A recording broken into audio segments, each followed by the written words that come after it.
Thank you, Reverend Christina. Our speaker today came to the chapel and done one of the most outstanding developments I've ever seen in metaphysics. At one time she was afraid to go in the dark, and now she enlightens the dark. Rev Marsha Zimmerman.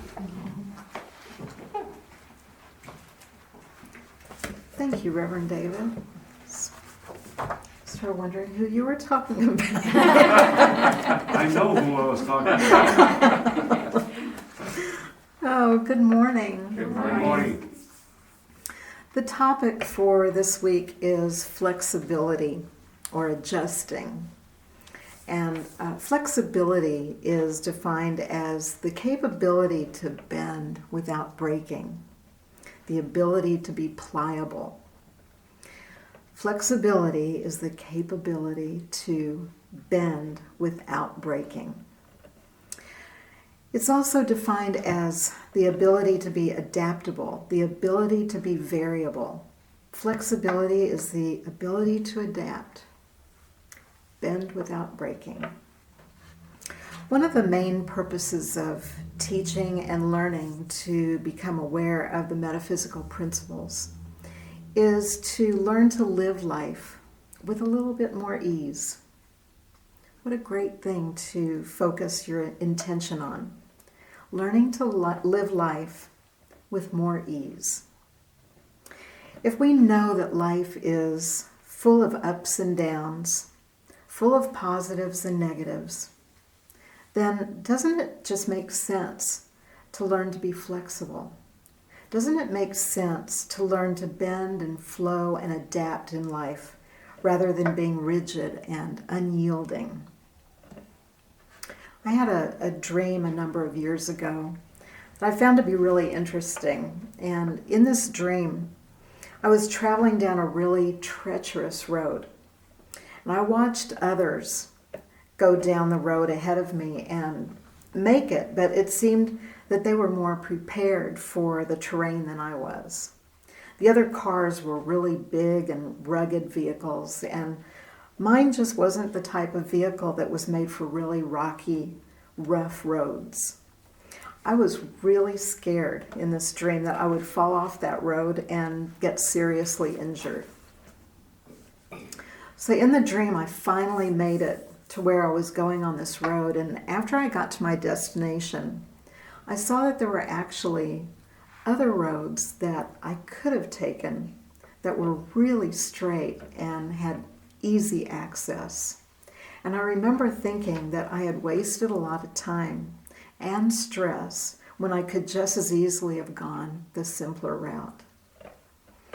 The thing is, though, when I was on that tough road, I had no idea that the other roads even existed. So at the time, I thought that the tough road was my only option. And that's the way it is in life sometimes.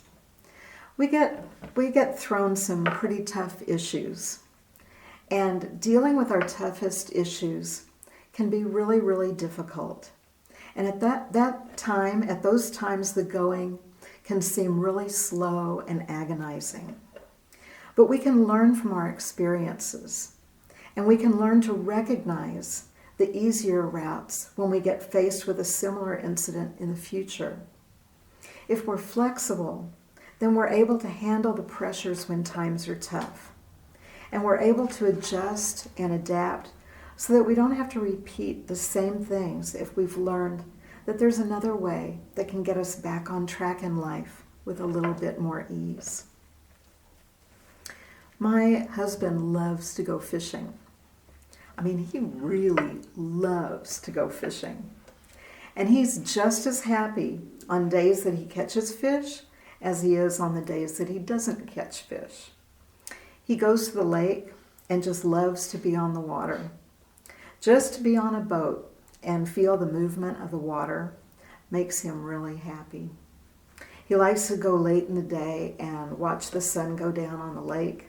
He likes to be able to listen to the sounds of the water and listen to the sounds of the birds. He likes to hear and see the animals as they come to the water and get a drink. And he loves to just look up at the sky and see the stars and the shooting stars in the night sky. If he ends up catching fish, it's just an added bonus to an already wonderful experience. I love to listen to him describe all the little details of the sights and sounds and smells and colors of everything that he experiences on the lake. When I go fishing with him, which is usually in the day, not at night, I love to just relax and read or meditate on the water. And there's something about eating potato chips on a boat. I love the taste of potato chips when I'm on a boat. Well, my husband sometimes goes fishing with other people, and he's noticed that each person sees their fishing experience a little bit differently. He has a friend who goes fishing for the sole purpose of catching more fish than anybody else. Most of the time he leaves the lake angry or disappointed. Every once in a while he catches fish, but if it wasn't more fish than he thinks other people caught, then he's still disappointed or angry. He can go to the same place, do the same thing, have the same experience, but he has a different experience than my husband does.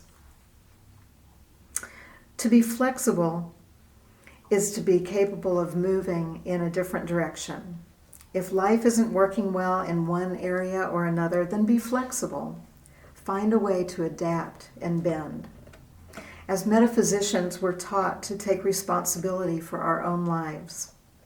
If you're waiting for someone else to change so that your life will be better, then you'll get really good at waiting.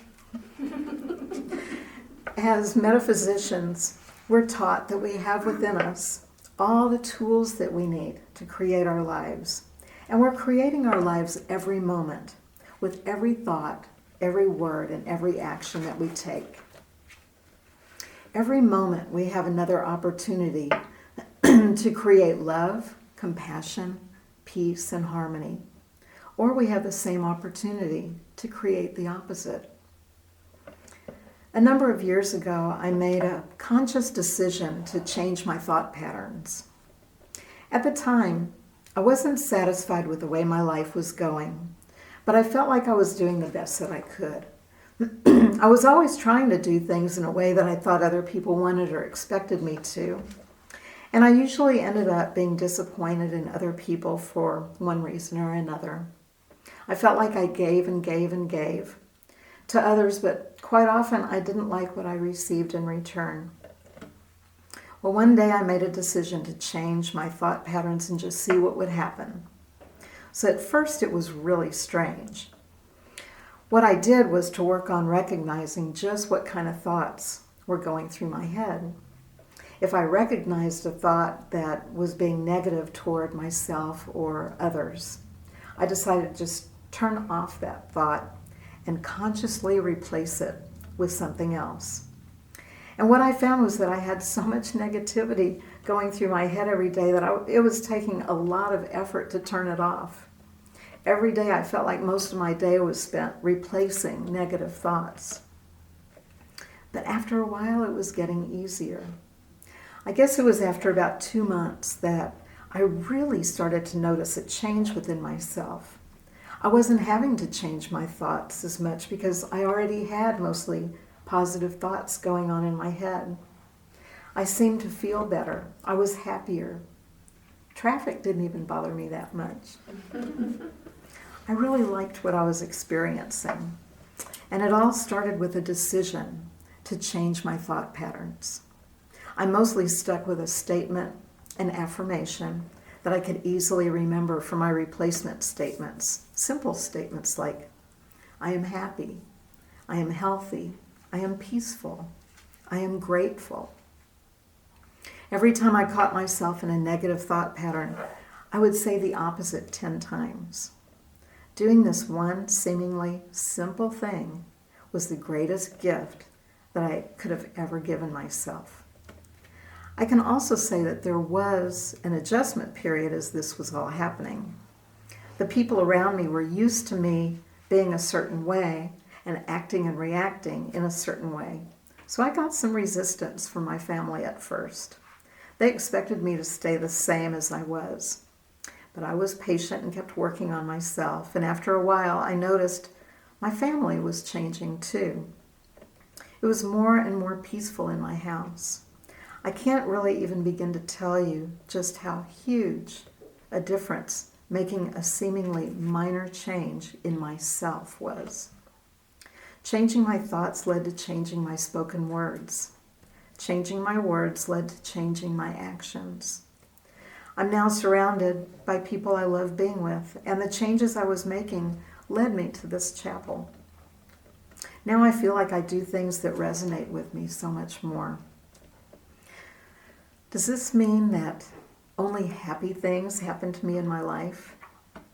Life is what it is. We live in a world of positives and negatives. We have ups and downs. I've experienced crisis after crisis within my extended family in the past.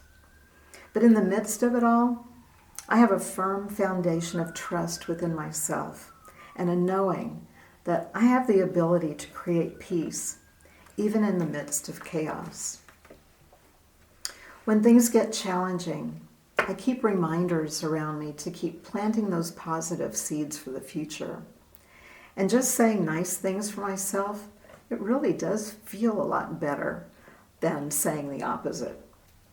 Some ideas are to have affirmations written on Post-it notes stuck on the bathroom mirror, on the computer, or in the car. Someone told me once that the word crisis in Japanese is represented by two symbols, danger and opportunity. I really have found that by keeping the mind open, by being flexible, you can see miracles and blessing around you even in times of crisis. Being able to see more than one side in a situation is really empowering. And knowing that if life is up and down, positive and negative, then you can know that if you're experiencing one of those down times, then the positive is just right around the corner.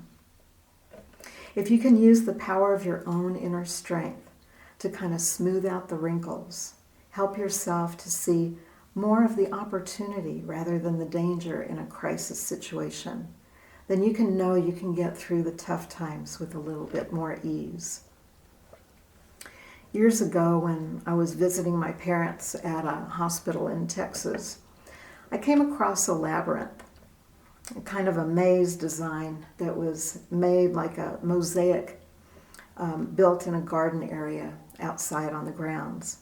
I'd been to that hospital so many times over the years that I never saw that labyrinth until I was there on that one particular visit. And I'd heard of labyrinths, but I had never walked one. And that time I did. There's a pattern, a path to follow to get from the beginning of the labyrinth to the center.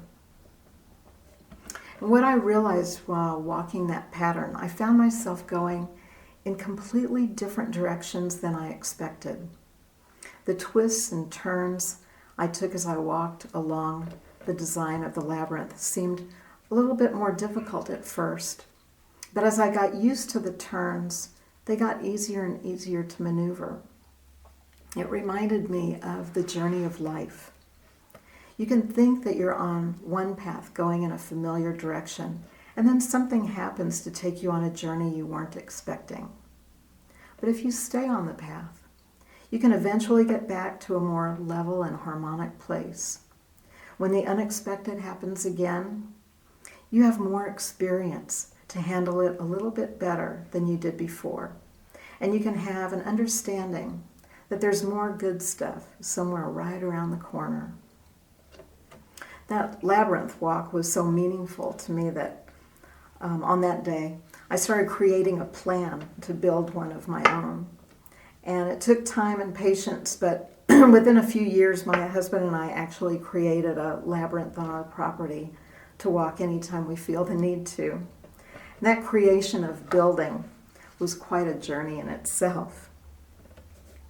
The ability to be flexible, to be able to bend and flow with life, is a gift. It takes a willingness to create with awareness. Become aware of what you're creating within your own thoughts.